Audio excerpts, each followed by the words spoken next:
I'm Andreas, this is Jesko, this is Finn.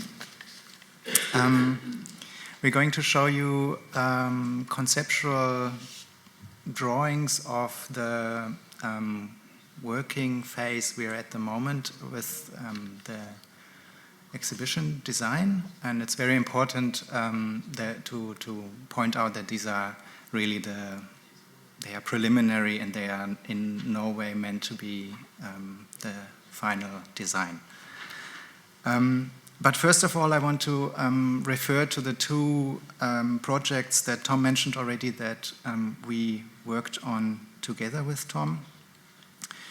And I'm going to show them very briefly to show you our way of working, our way of dealing with of cooperating with the curators and of integrating research processes into the development of a spatial form, which is the same process that we are going through now with this project. How we try to bring the results of a research process into a spatial form. This is the big project that we did together with Tom and Anselm, Neolithic Childhood. Very briefly, the content was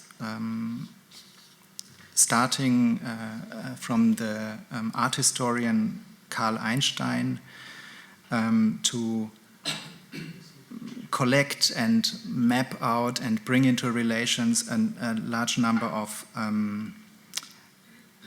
artistic directions connected to the movement of surrealism in the 1930s. And the way this exhibition was put together was that it had artistic works as exhibits, but also a large number of archival materials, reproductions, things that are not immediately clear that they are artistic works. And it was one of the big challenges in this exhibition how to relate these very different materials that were going to be exhibited and how to bring them into productive relations to one another. And in this case, our proposal to deal with this was to solve it on one big surface. So what you see here is a large exhibition wall, display wall, diagonally through the big exhibition hall here in the house, and from floor to ceiling. And this gave us the space to play with this wall surface and to work out, the curators worked out groupings and relations of different topics on this wall and of different materials as artworks and documents. And then in a second step, we introduced this bridge system to access the wall, and that was kind of like a device to make it accessible and to at the same time to establish different ways of looking at this wall from a distance, from very close, from upstairs, from downstairs. This is the one example, and the other example is learning laboratories at BAC in Utrecht. Somehow maybe a predecessor of the Bildungsschock project, which was smaller but also worked differently, was structured differently, namely in a way that here case studies were presented with very diverse materials, completely different formats of exhibits, films, prints, plans, models, a kind of high diversity of materials, but each case study had to be in itself coherent, and was also done a bit like with Bildungsschock by many researchers involved. And here we suggested a modular system of boards, vertical display boards, that had the same size, but they could be added on according to the space that each project needed. We designed these curved, you see them, these curved legs that could be attached to the panels, and that would allow them to stand wherever they would be needed. And for us, this was the reference was, of course, an architectural element that comes from educational spaces, that is like flexible, lightweight divisions, spatial divisions. At the same time, it's known from schools for being used as display boards, little, like very standard elements. That's the two projects. And now Finn continues.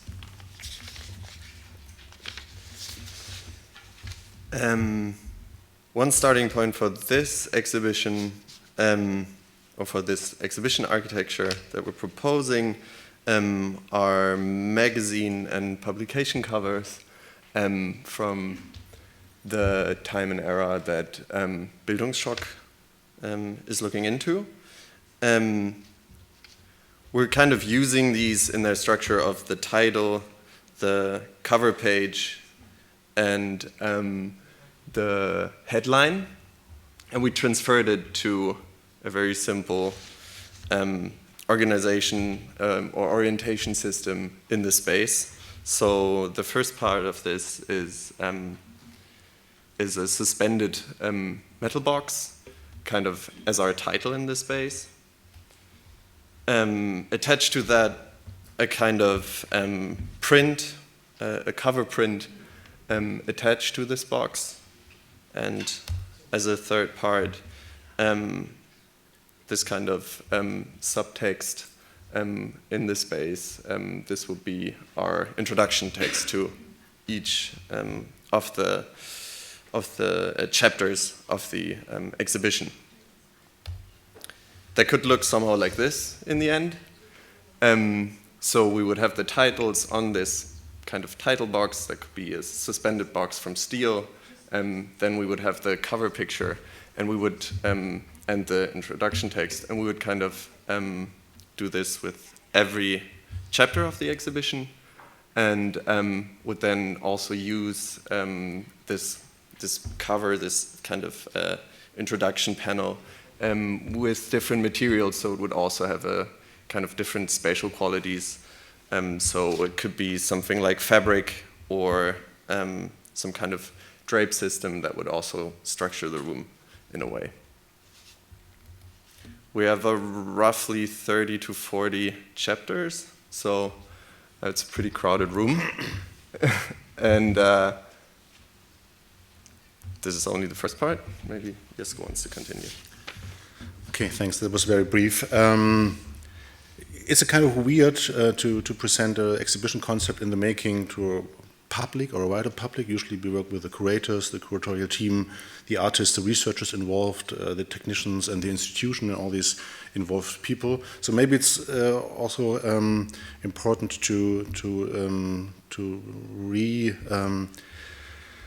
rename what also Tom already mentioned, that We work on it for quite a long time already, and it's a parallel process of developing a curatorial, but also kind of a, let's say, infrastructural, organizatorial model of an exhibition, and also its spatial or physical outcomes. And for us, this is very important that we, on the one hand, are sometimes proposing things, conceptual levels, which can also help to structure or to inspire research or kind of an overall idea of an exhibition. And on the other hand, we also always need also feedback. Is this fitting? Is this does this make sense? And is it something that helps to kind of promote the overall approach of the exhibition and its contents? And so this is the status we are now in. And this what Finn presented, the first idea to have this covers as a kind of visual main level of the exhibition, where each contribution, each research gets it kind of physical and visual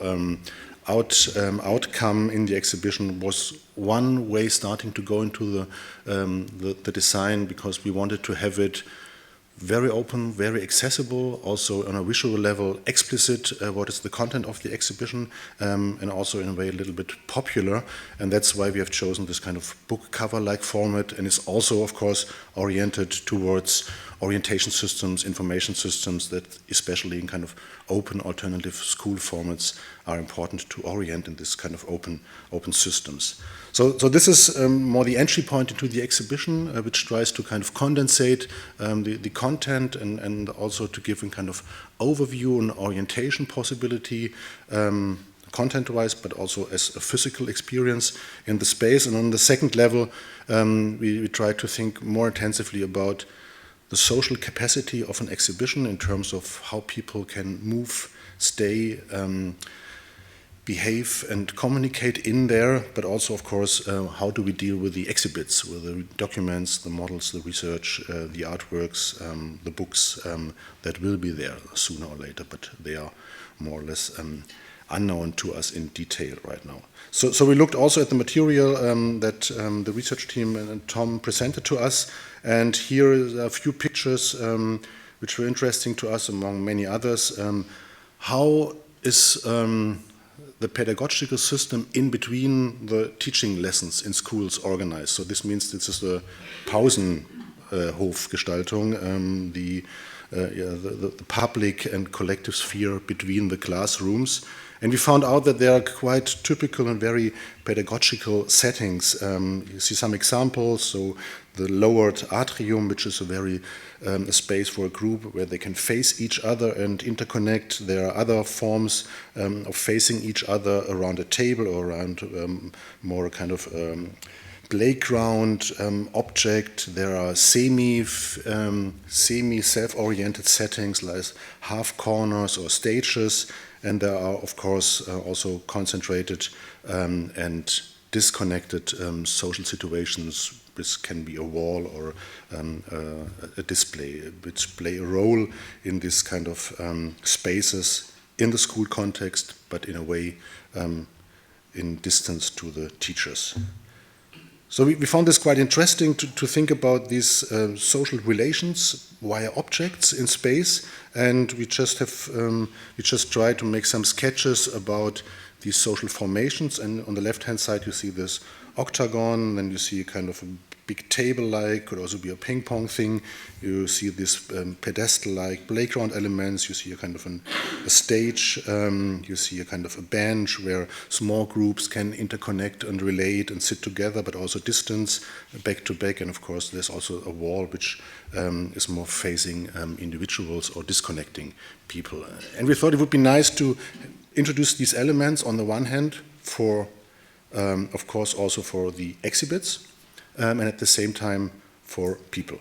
So they have a double bind function in the overall exhibition. This is a preliminary placement in the exhibition hall. These elements you've seen before, and as you can see, they have no relation to the signage display cover system, which was dispersed in the space in a completely different way, because we thought the strict order of the visual elements maybe could be countered by a less organized order of social and exhibit elements in the space. And so if we kind of overlay these two these two display elements, there happens different kinds of interferences in it. So the idea is to have, on the one hand, a very clear, accessible, simple system of representation as a cover in the space for the research elements, the chapters, and on the other hand, to connect them via the social functions and the display function of these spatial elements. And so there's also the possibility for the process to come to find out how we relate an object, a document, a book, an artwork, a plan, a model to a specific chapter, or are they more interconnecting with other chapters, or do they build groups, or are they just kind of sitting in, next to each other in conflict or in a debate. And here, for the last picture, shows a little bit more in detail a part of the exhibition and how these kind of chapter elements, how they interfere with this interconnecting displays for the research and art material of the exhibition to come. So that's our current status. It's quite unsolved how they look like, where they are positioned, which size they have, and also how they fit in relation to the exhibition material. But this is, I think, what the next month will also bring a more deeper knowledge about content material and its possible relations. So that's for now. Maybe we can have a talk with you.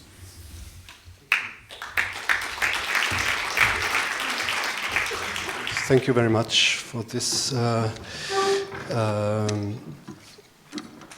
of sketching out of the ideas as they stand right now.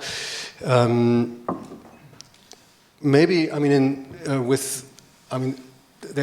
course, there are a lot of questions. I mean, probably more questions that may be addressed to me or to the team, and with regard to the kind of curatorial decisions being made with regard to each case, to the case studies, and to the way they, to the scale of each case studies, and to the place they would demand or be, which they would have, which the space should or is to accommodate to them, to each of these case studies. So this, but this would be, I could go on about this for quite a while, and this would take a lot of time. I would rather, for the moment, maybe get back to this more general questions of your methodology. In general, the way in which you. Which kind of factors, which kind of determines, which conditions you are confronted with also in other projects, and where does, in your experience, the main, the key decisions are being made? On which level? Is it the level of the kind of the physical affordances of a space? Is it the level of the institutional logics of the partnership? Is it the level of the financial framework, or so the way in which the question of costs and how to reduce them and be as effective as possible and efficient as possible? So is there anything in particular which also with regard to this project is making you particularly nervous right now? The most nervous, the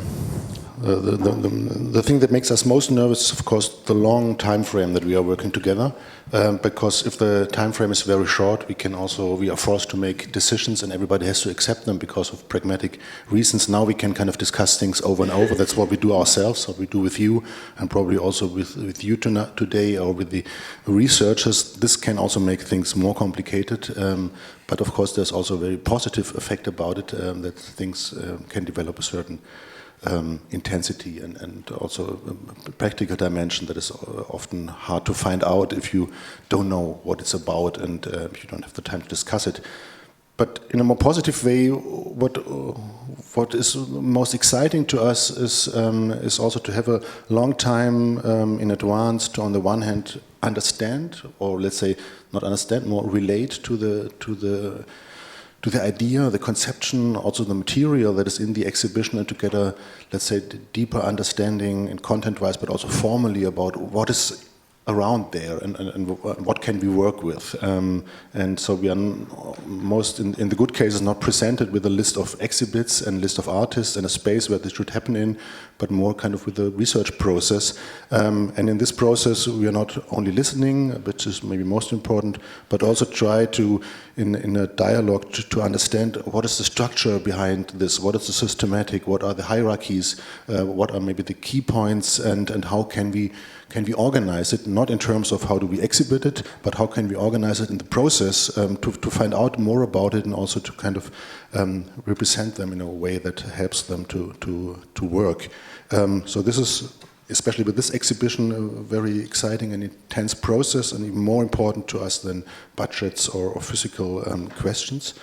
And the other thing, which was a big part, also kind of a little bit a problem to us with this exhibition, was that from the beginning, Tom, we, and maybe the institution, especially in regard to the issue that we are negotiating in this exhibition, we wanted to have it, let's say, open, accessible, popular at some degrees, and we know that this material is not popular, it's not open, it's not accessible, it's really academic in some degrees, and also the research is very academic, but we like this approach, and we also think it's very important for art institutions, but also in terms of the content, how can we make it accessible to other ages, to other knowledge backgrounds, to other cultural backgrounds, because this affects, of course, many people. And this is, in a way, special about this project. From the beginning, we had this kind of dilemma, being popular and open, but on the one hand also being kind of, in a good sense, academic and a way of knowledge production. And this is also a little bit what you've seen here, probably, that we try in this kind of first sketches to be quite visually explicit and easy as a cover of a magazine. You can read it immediately, or at least some of them. And on the other hand, we know that this will be a complicated and very deep-going research art exhibition. And this is also what we should try to keep in the future. How can we make it accessible? Yeah, it's, I mean, for my it's exactly the dilemma I'm also force myself to live in or to inhabit the dilemma between this the kind of research that should this kind of long-term research by many people that should somehow be manifest in the exhibition in an appropriate way. I mean,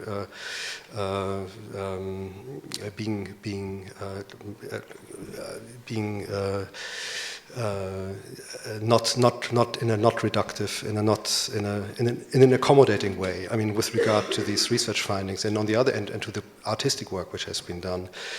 And on the other hand, of course, an exhibition and in general should also be a space in which you like to be. I mean, without being forced to constantly taking in information and reading and processing information. So there's, in particular, with regard to the subject of education, all the questions addressed by the research are leading away from a kind of purely informational approach, and this so how to find a solution to create an inviting space where also other things than reading a text or watching a video can happen. And at the same time, bring in all the material, or bring in most of as much of the material into the exhibition that makes it possible to access the very problematic of that we are trying to address with this project. So there's, and also how the exhibition might relate to all the other components of the project that are not happening at HKW. So it's a multiple. It's a multi-level brief. Yeah. I'd like to think about it from the perspective that the exhibition space is itself an educational space, of course, and then that means we face the same or similar questions that all the examples that are shown in the exhibition also have. That is questions of mediating knowledge or of displaying research results, but at the same time the question of how we are together in the same room, or how we communicate, or how we build social groups. And yeah, that's extremely interesting for us to think about, and that's also relates to the two levels of the exhibition that we just presented. As we don't have that much time, I would like to now to, if you, or would you like to add some, Finn? Okay. I would like to open the floor to the audience. Are there any questions by? Yeah, there's one. Michael Anov.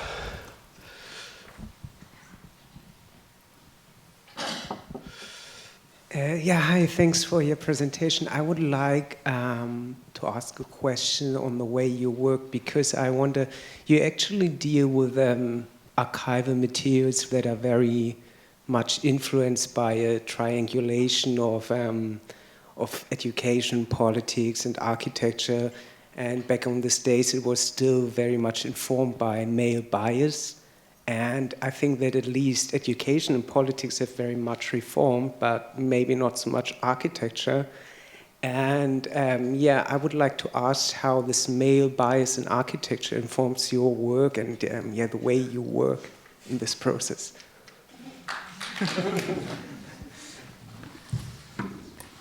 The male bias. So the male bias on architecture has, of course, two levels. The one is who is presenting and doing architecture, males. So unfortunately, Anita is not with us today here. So at least this would also be a question to ask to her. What is her female aspect in working on architecture or in exhibition architecture? But it's a question that is not really easy to answer right here now in this male stage. And the second point is more, let's say, how kind of a male perspective, how kind of a male expert self-understanding as experts, how this is inscribed into architecture. And of course, there are several criticisms in design. How can we overcome this expert knowledge from above, this in a tradition of allocating material to provide spaces for people to live kind of lives that are already prescribed in architecture. This is in a way that we try to work differently. So let's name it that we try to work in processes, that we try to work not primarily related to outcomes, but more to kind of how can we have a conversation together in a project to develop an outcome, how our kind of, let's say, sketches are kind of inputs into conversation and not results of conversation. I mean, I think this is a level which is interesting. How can we restructure the process of designing and itself? And this is a good opportunity for us with this long-term process and a close collaboration to develop maybe a kind of architecture that is not in a classical sense how it usually works. But it's not an answer, it's more kind of, it's an answer, yes. There's two questions, one in the back and one here, and maybe. I would like to ask in relation to this openness and closeness and how you are envisioning this as a popular exhibition, specifically in relation to this style or to the conversations that were happening in the morning around, even if you weren't here, it doesn't matter, but it's about like how, for example, children experience spaces. How can children experience an exhibition about childhood, about education? I see this in these elements, but I think this is really something where architecture is lacking today. And I think it's, like we were just talking before with one of you about the childcare, which is of course amazing, but it feels so incredible in such a context, in this huge, tremendous building, that the children are really literally in the smallest pen space, like the smallest room. And it just, you see this empty building and you see us talking about experimental childhood, and then the 4 kids that are here are in this like room that is 1/10 of this one. And and I feel that this is something very common when we are dealing with these issues that are for me very dear, of like experimental childhood, and it so often is a spectacle for adults where children have zero space. Yeah, you have one kid in this space right now. Mine are at home, and also our kids are not very enthusiastic going to exhibitions with us. Maybe they even radically get angry when we suggest to go to an exhibition at HKW. So it's an issue, also a private issue. And we're not sure about it. Maybe one comment before trying to answer this. What we showed here as references for the cover concept or for this kind of schoolyard spaces in between the lessons. It's not that we take them formally as examples or that we try to do something that looks like. It's more that we try to find out in this phase now, what do they offer? What is the kind of conceptual idea in this kind of concepts of a cover and of a kind of social space with no precise function in the context of learning. And I think this is a step we have done already together. We said, let's look at the displays, let's look at the exhibition, where it's on the level where people interact with things from the perspective of being there as social. Being there as kind of different people, being there together or in groups, and also there's a strong imagination of school groups sitting there around and discussing things, of elderly people maybe using the space differently than architecture students or teachers who go here. And I think we have a very diverse audience, and this is for us now a very interesting point. How can we develop something that is a display for the material, but at the same time works as a space to inhabit here, and maybe where you can also relax from the content, which is very important in an exhibition of this size, that people also sometimes can ignore what is at display. But so we are discussing this and developing it, and we would like to go as far as possible in terms of building a kind of playground here, or whatever you can imagine is something different than a number of displays presenting content. And it also sorry. I think what's also connected to this, that I think the children's accessibility should not be related to the spatial elements, but they should of course also be able to have something from the displays and from the research projects. And there that's probably more tricky, but we have to think about it as well, what it means in terms of what the images show, or how long texts can be, or how high or low the displays are. So that's should not be limited to the playful spatial elements. It is also, I mean, even more so a question of what kind of material you are actually showing, or what is, for example, the question of whether historical photographs of children on a playground or children in a school are actually to be shown. I mean, whether this isn't already, I mean, a repetition, a reiteration of the very kind of authoritarian gaze you're projecting on this kind of key side of biopolitical production. And it's so is there a way to get around, for example, or to treat this imagery differently? And this is of course something we will discuss further on, but which is also something that within the team and within the researchers network we are kind of contemplating, discussing, and trying to find solutions here. I think we have time for one more question, or two, I think one more question, because very quickly, just to comment on first, that it's commendable to expose it in the middle of the process. I think it's not very common that this kind of event takes place. But I would like to refer to the two concepts, the cover page and the other spatial arrangements. Because they seem to be a little bit disconnected now, but there could be something binding, which is the idea that these cover pages usually are group together so that one decides, where does you want to go into, which kind of, so maybe the space of the newsstand, as a place where, as opposed to, like dispersing them, maybe the idea is more to group them. And then the further work has to be done perhaps on these spatial arrangements where different discourses can have absolutely different materializations, and then what you just mentioned, Tom, about what kind of product you give to the people to understand. So I think that as an initial stage, I think it's a good idea, but maybe the cover as a way to enter and to actually purchase the magazine or to read the book. So it's important to find, how can you do that, to actually not just dispersion. Mm-hmm. Yeah, we'll take this. Thank you. Thank you for giving us the opportunity to share the process with you. And